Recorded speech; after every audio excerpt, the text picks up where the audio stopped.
Assalamualaikum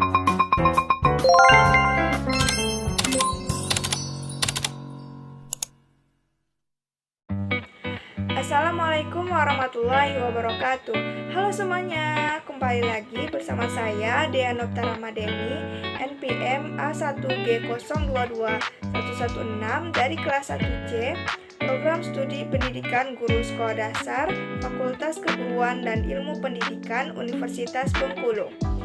Baiklah, di video kali ini saya akan membahas materi tentang sekolah sebagai suatu sistem untuk memenuhi salah satu tugas mata kuliah pengelolaan pendidikan dosen pengampu Bapak Dr. Muhammad Kristiawan, Magister Pendidikan. Adapun pokok-pokok pembahasan materi yang akan kita bahas: 1. Pendidikan sistem. 2. Sekolah sebagai suatu sistem. 3. Input sekolah. 4. Proses sekolah. 5. Output sekolah. Dan yang terakhir adalah outcome sekolah. Baiklah, langsung saja kita masuk ke materi yang pertama, pembahasan pertama, yaitu tentang pendidikan sistem.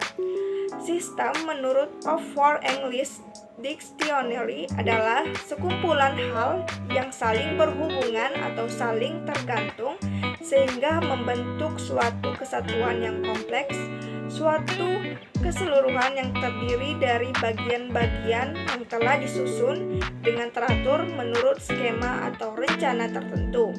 Menurut The Random House Dictionary of the English Language, sistem adalah suatu kumpulan fakta, prinsip, doktrin, dan lain-lain semacamnya dalam bidang khusus mengenai pengetahuan atau pemikiran. Kumpulan itu tersusun rapi dan bersifat komprehensif. Dari pendapat tersebut dapat disimpulkan bahwa sistem adalah satu kesatuan yang utuh yang saling berinteraksi, berkomunikasi, ketergantungan satu sama lain dengan maksud untuk mencapai tujuan dari sistem tersebut. Menurut Fatah tahun 2006, pandangan pendidikan sebagai suatu sistem itu dapat dilihat secara mikro dan makro. Secara mikro, pendidikan dapat dilihat dari hubungan elemen peserta didik, pendidik, dan interaksi keduanya dalam usaha pendidikan. Sedangkan secara makro, menjangkau elemen-elemen yang lebih luas. Berbagai elemen dalam sistem pendidikan itu perlu dikenali secara mendalam, sehingga dapat difungsikan dan dikembangkan. Disinilah persoalan pentingnya penguasaan pendekatan sistem untuk mengkaji masalah-masalah kelemahan dalam mencapai tujuan secara efektif dan efisien. Dengan demikian, akan tampak peninjauan secara mikro maupun secara makro berdasarkan pendekatan sistem dapat menghasilkan keputusan yang berupaya perbaikan sistem sebagian atau seluruhnya, bertahap atau sekaligus. Yang kedua ada sekolah sebagai suatu sistem. Sekolah sebagai suatu sistem mencakup beberapa komponen di mana di antara komponen-komponen tersebut saling berdiri dari beberapa faktor dan komponen yang satu dengan komponen yang lainnya saling terkait sehingga membentuk suatu sistem. Komponen-komponen dari sistem sekolah terdiri atas masukan atau input, proses atau prokes, keluaran langsung atau output, dan keluaran tidak langsung atau outcome. Adapun ciri-ciri dari sebuah sistem adalah: 1. Terdiri dari banyak unsur. 2. Masing-masing unsur memiliki peranan spesifik untuk mendukung fungsi keseluruhan. 3. Tersusun dalam satu tatanan tertentu. 4. Antara masing-masing unsur saling memengaruhi, ketergantungan, dan berhubungan serta berkomunikasi. 5. Berproses melakukan transformasi dengan mekanisme tertentu. 6. Tidak tergiur dengan pengaruh lingkungan. 7. Mempunyai maksud dan tujuan.